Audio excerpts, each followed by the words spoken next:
नमस्ते। स्वागत है आप सबका हमारे YouTube चैनल पर एक बार फिर से। तो कल हम पढ़ रहे थे शिव पुराण की कैलाश खंड का एक अध्याय, जिसमें हमने देखा कि शिव जी का स्वरूप कैसा है और हम उनकी पूजा क्यों करते हैं। तो चलिए हम इस अध्याय को पूर्ण करते हैं। और अगर आपने हमारा YouTube चैनल अभी तक सब्सक्राइब नहीं किया है तो जल्दी से जाकर कर दीजिए।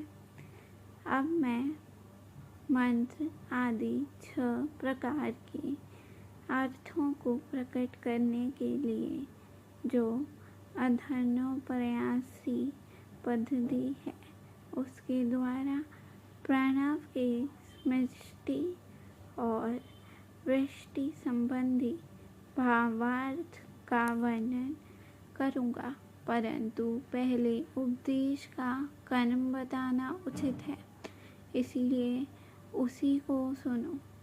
मुने, इस मानव लोक में 4 वर्ण प्रसिद्ध हैं। उनमें से जो ब्राह्मण, क्षत्रिय और वैश्य ये 3 वर्ण हैं, उन्हीं का वैदिक आचार से संबंध है।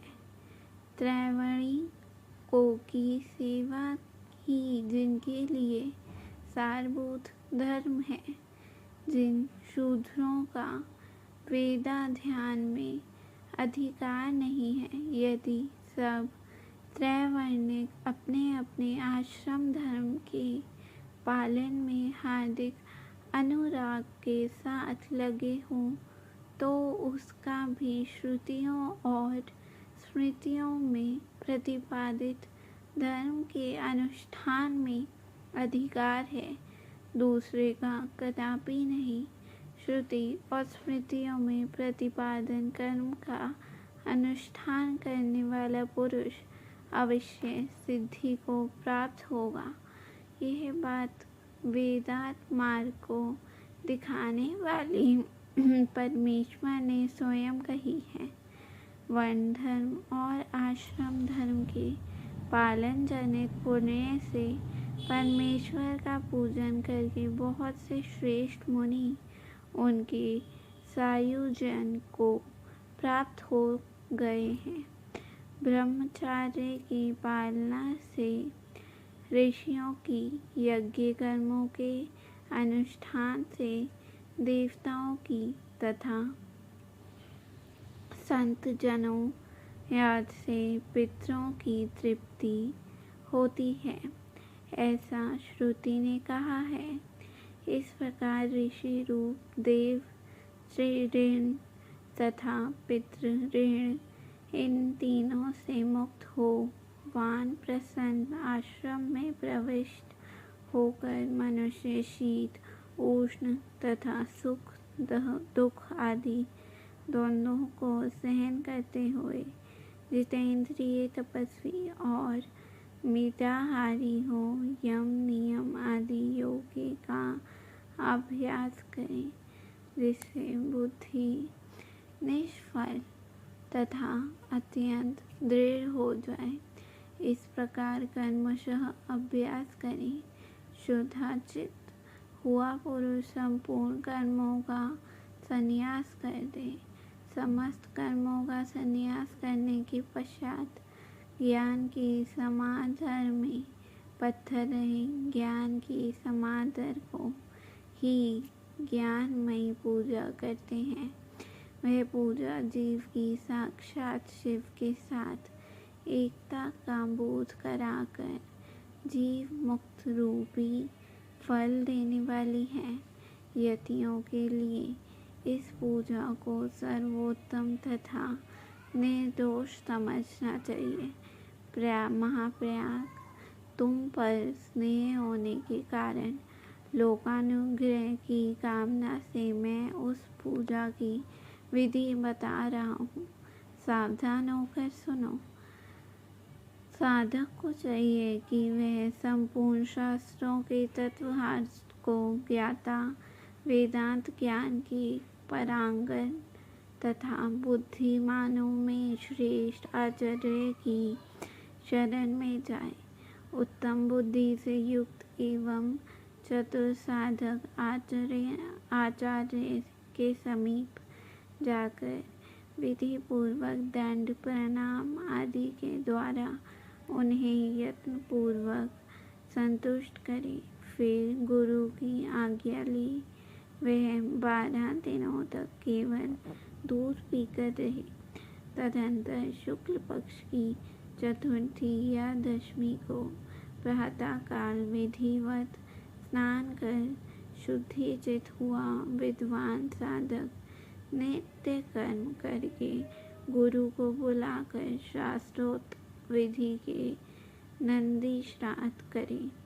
नंदी श्राद्ध में विश्व देवों की संज्ञा सत्य और वसु बताई गई है। परम देव श्रेष्ठताओं में नंदी सुख देवता ब्रह्मा विष्णु और महेश कहे गए हैं। दूसरे ऋषि श्राद्ध में उन्हें ब्रह्म ऋषि, देव ऋषि और राज ऋषि कहा गया है। तीसरे दिव्य श्राद्ध में उनको वसु, रुद्र और आदित्य संज्ञा बताई गई है। चौथे मनुष्य श्राद्ध में सनक आदि 4 मुनीश्वर हो नंदी मुख देवता है। पांचवें भूत श्राद्ध में 5 महाभूत नेत्र आदि 11 इंद्रिय समूह तथा जरायुज आदि चतुर्विध प्राणी समुदाय नंदी सुख माने गए हैं। छठे पितृ श्राद्ध में पिता, पितामह और प्रतिमाह ये 3 नंदी मुख देवता हैं।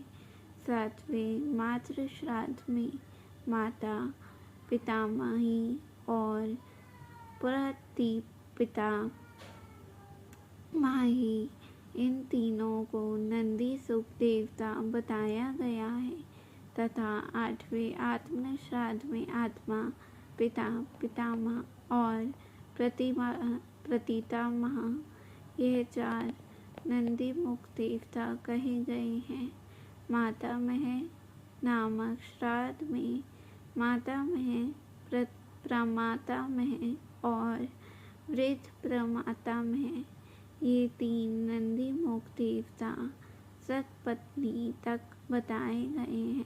प्रत्येक श्राद्ध में 2-2 ब्राह्मण करके जितने ब्राह्मण आवश्यक हों उनको आमंत्रित करें और स्वयं यत्न पूर्वक आचमन करें। पवित्र हो उन ब्राह्मणों के पैर धोएं। उस समय और इस प्रकार कहें, जो समस्त संपत्तियों की पत्नी में कारण आई हुई आपत्तियों के समूह को नष्ट करने के लिए धूमकेतु यानी कि अग्नि रूप तथा आपात संसार रूप में परे लगाने के लिए सेतु के समान हैं। वे ब्रह्मयोनि की चरणम धूलियों मुझे पवित्र करें, जो आपत्ति रूपी धेनु अंधकारक को दूर करने के लिए, सूर्य अभिष्ट अर्थ को देने के लिए कामधेनु तथा समस्त तीर्थों के चलने से पवित्र मूर्तियाँ हैं। वह ब्राह्मणों की चरण धूलि को मेरी रक्षा करें। तो ये अध्याय हम यहीं पर रोकते हैं और कल हम पढ़ेंगे इसी का पूर्ण अध्याय। और अगर हमारी वीडियो अच्छी लगी हो तो जल्दी से जाकर लाइक और शेयर कर दीजिए। धन्यवाद।